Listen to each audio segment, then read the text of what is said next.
మరోవైపు కార్తికేయుడు, మధ్యలో పార్వతీ పరమేశ్వరుడు. ఇంతకు మించిన భాగ్యం ఉన్నదా? నారాయణ నారాయణ. స్వామి, మీ ఇద్దరు కుమారులు సమర్థులే. మరి మీ ఇద్దరిలో గణాధిపత్యం ఎవరికి ఇస్తారు? ఓ నారదా, ఆనందంగా ఉంటే చూసి ఓర్వలేవు కదరా.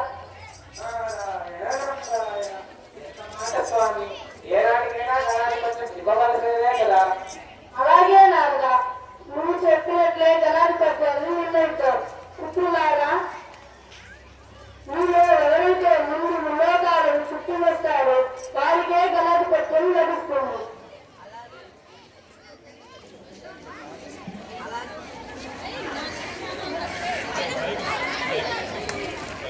అలాగే చిటికలుగా తిరిగి వస్తాను.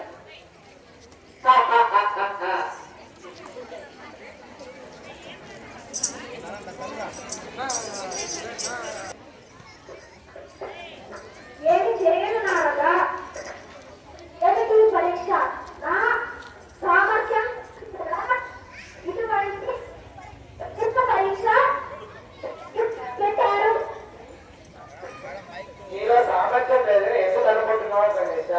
బుద్ధి కుమ్రతలో ప్రదర్శించు. సాక్షాత్తు పార్వతీ పరమేశ్వరుడు నేను ఉన్నారు కదా.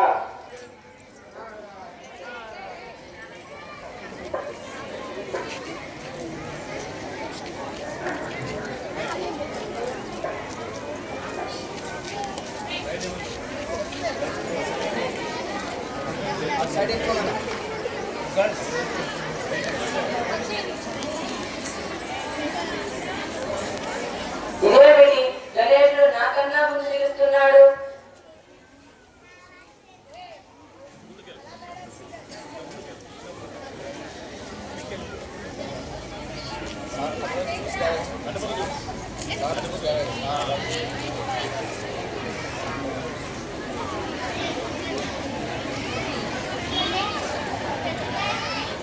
ఓ గణేశ, ఈ మూషిక వాహనం మీద నాకన్నా ముందుగా నువ్వు ఎలా తిరిగి రాగలిగావు?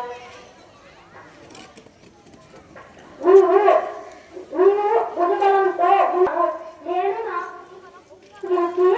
ప్రత్యక్ష దైవాలైన తల్లిదండ్రులకు 3 ప్రదక్షిణాలు చేసి ముల్లోకాలను తిరిగి అంచుతా గొడవలు సాధించాను.